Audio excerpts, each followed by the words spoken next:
at the highest court in the land, making decisions that at a very high level affect industries, major industries of all kinds, some of the biggest industries in the country in so many ways. And someone like Harlan Crow, intimately involved in so many of those industries, is making gifts, and the gifts aren't disclosed. It's reasonable to say it's more than just dotting a T. It goes to questions of, well, what decisions might we see differently had we known that a pillar of industry had made an undisclosed contribution to one of the 9 people making the decision? As if the diminishment of his person, which is what this is really about, this is an effort to discredit him as a person. He's beneath contempt. This has haunted him from day one of his service to this country. And the reason ultimately is he's a conservative. He's a Black man who's a conservative. He's dangerous for that reason. David Pakman once again gets embarrassed on his own show by this based conservative right here on the screen. He absolutely demolishes David Pakman and all of his woke talking points. It's not very hard. Like I said before, David Pakman doesn't have the largest IQ, but at the same time, this guy absolutely demolishes and does a great job at demolishing all of David Pakman's woke talking points. Let's get into this clip here where David Pakman gets embarrassed on his own show once again. Recently, at the Supreme Court. Just what a wonderful field trip for these kids. Anyway, so, okay, that didn't add up to a political program, but those are people whose work I admire. Yeah. You mentioned Clarence Thomas. I mean, listen, since you mentioned it, I guess I'll ask. Your friendship with Clarence Thomas is a known entity.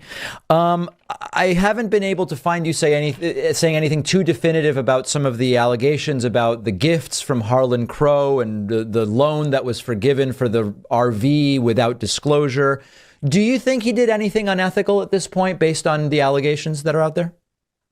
No, I don't think he did anything unethical. I'll just say that baldly.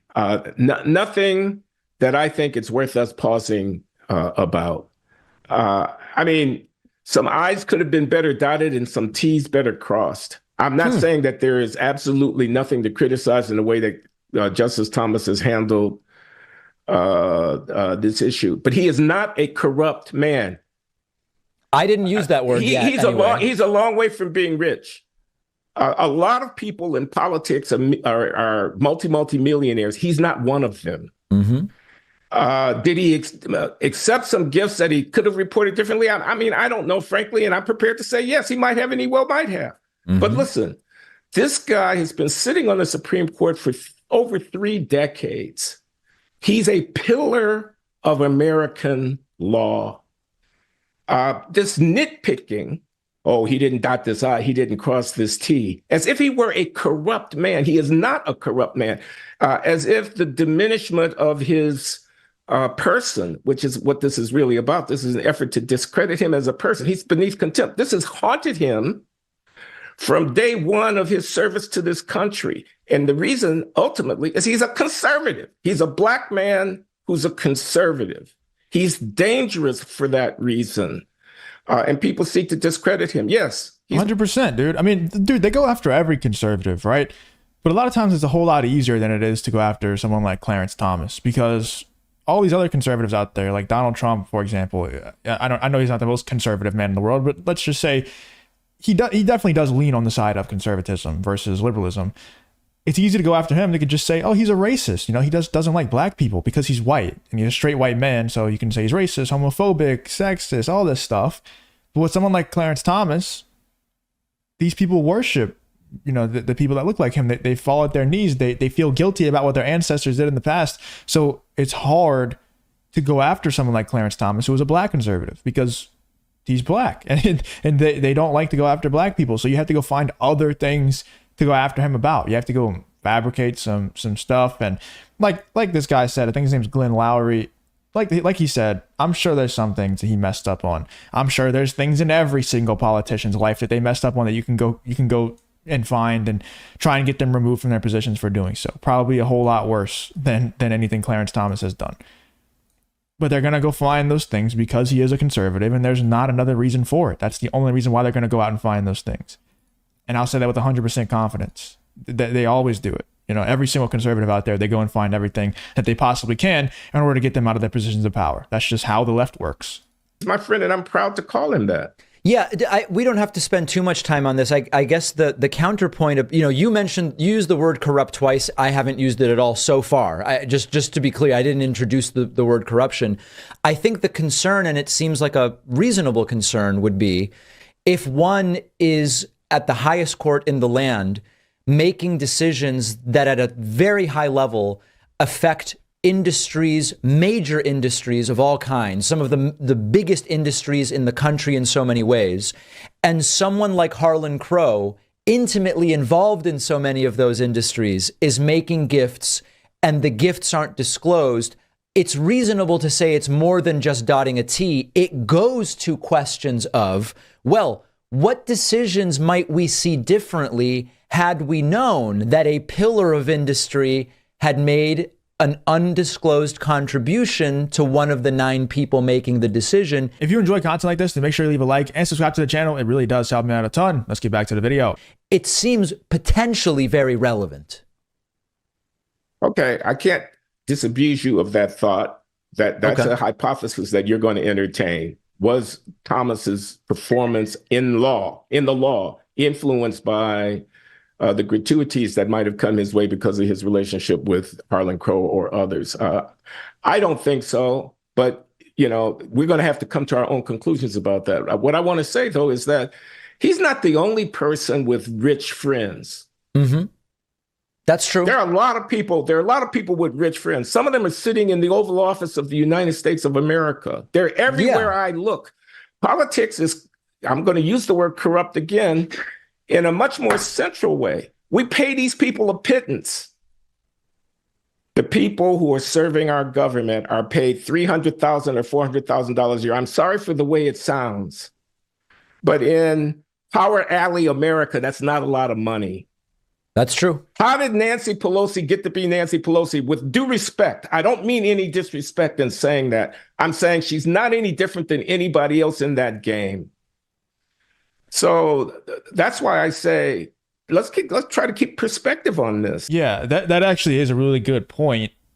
You're trying to criticize Clarence Thomas for accepting gifts when literally every single politician in the world is bought and paid for. Like, let's be honest, like every single one of them, except for maybe like Matt Gaetz, I think is one that doesn't accept money. I'm pretty sure he doesn't accept money from AIPAC specifically, but he probably does have donors. I mean, he definitely does donors and lobbyists and things like that. Everybody answers to those people.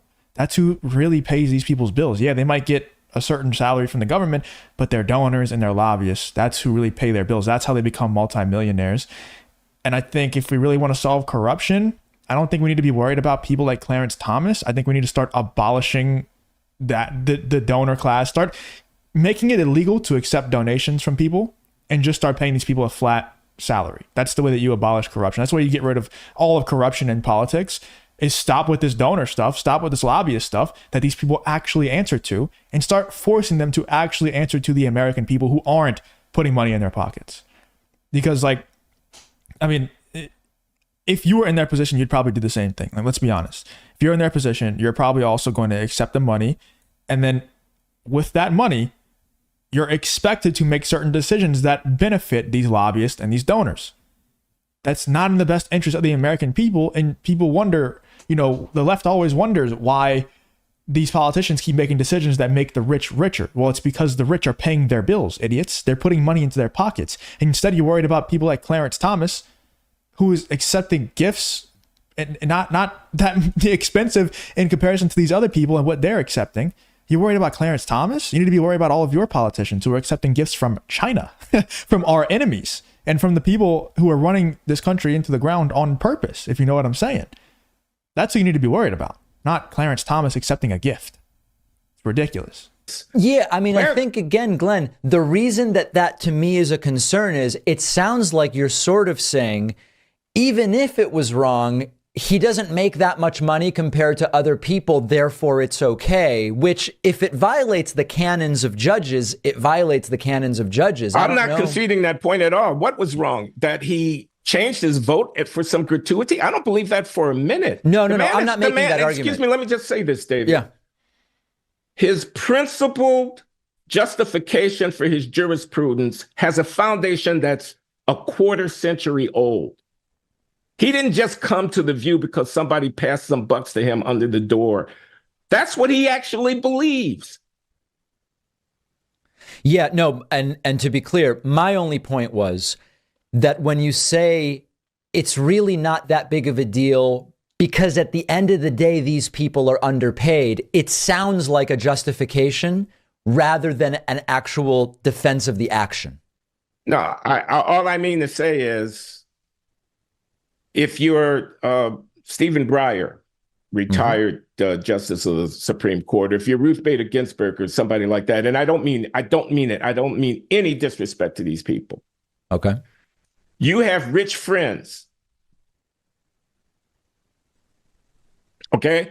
So that is what I'm talking about. I mean, I'm just saying Justice Thomas is no different in that respect than a large number of people serving at the top of American government who have rich friends. Yeah. And what he's saying by rich friends, for those who can't read between the lines, I'm sure you already know, but he's trying to make the insinuation without actually saying these things. What he means by rich friends are people who are paying off these politicians to make certain decisions in Congress and pass certain laws, do things like that, not pass certain laws and regulations that benefit their rich friends. That's what he's saying. And that's 100% correct. Instead, they're just focusing on Clarence Thomas and people like that because they're conservatives, when in reality, this is a very widespread political issue. Clarence Thomas accepting a gift from one of his friends is not the real issue here. It's the overall issue. It's the overall political landscape that is the issue right now. I'm not aware of other Supreme Court justices who, while on the court, received gifts that were supposed to be disclosed, but they didn't. That's a material difference. Will you concede that? Well, I would if I were going to concede supposed to be disclosed, and I understand that that's in dispute, but okay, you know. All right, that's fine. So I want to talk to you a little bit about wokeness and cancel culture. I am not what I think is perceived by some to be part of the woke or cancel culture left. I am not big on using identity to silence. I am big on understanding how identity might give an interesting perspective. I, as a Jewish person, may have experiences of anti-Semitism that someone else doesn't. So it seems relevant to listen to me, but I don't get to use my identity as a cudgel to silence others. That's been my view on the identity politics issue. I'm curious whether you are seeing that the woke cancel culture wing of the left, which I argue is relatively small, but we can talk about that. Has it peaked and things are starting to swing the other way? I'll tell you anecdotally, I'm seeing more and more people with my brand of leftism, which is skeptical of the cancel everyone, speech policing, identity politics stuff. I'm glad to see that as someone on the left who doesn't like that. Where do you see that movement right now? Well, I'm actually married to somebody on the left. Her name is Lawan Lowry, my lovely wife. And she's very much on the left. And she actually shares the sentiment that you just gave voice to about cancel culture. She thinks it's passe. And, you know, she's much more interested in $25 an hour minimum wage or whatever than she is in policing what words somebody is speaking or whatever. So, and she's not alone. I'm sure that she's not alone. And yeah, I think it's kind of peaked for. We all knew that was a fad, right? We all knew that was a trend. The problem is with that trend and that fad of them policing every word that comes out of people's mouths and words hurting their feelings so much is that a lot of people actually lost their livelihoods. A lot of people got canceled over it. Regular people I'm talking about, not, you know, celebrities who can bounce back. I'm talking about regular people getting fired from their jobs for things that they tweeted 10 years prior. A ton of that happened. So that's the issue with that. And then, and now it's like, yeah, you're moving on from cancel culture a little bit, you know, a decent amount to where you're not canceling people for things that they're tweeting anymore. But now you're getting canceled for not sticking certain things in your arm. And you get fired from your job for that. So it's like, yeah, cancel culture, I don't think it's gone. I think it kind of moved. I think it's moving around. It moved from words that you say on Twitter to now, how much have you stuck the needle in your arm and stuff like that. So I don't think it's over. I don't think it's gone. I don't think it's going anywhere. I just think it's kind of moving around as to what you can get canceled for. Let me know in the comments, though, what you guys think about David Pakman and him getting destroyed and owned on his own show once again. like I said, I think Glenn Lowry did a great job here. It's not very hard to own someone like David Pakman, but like I said, he did a great job, better than I could do. So let me know in the comments what you guys think about this whole David Pakman versus Glenn Lowry situation.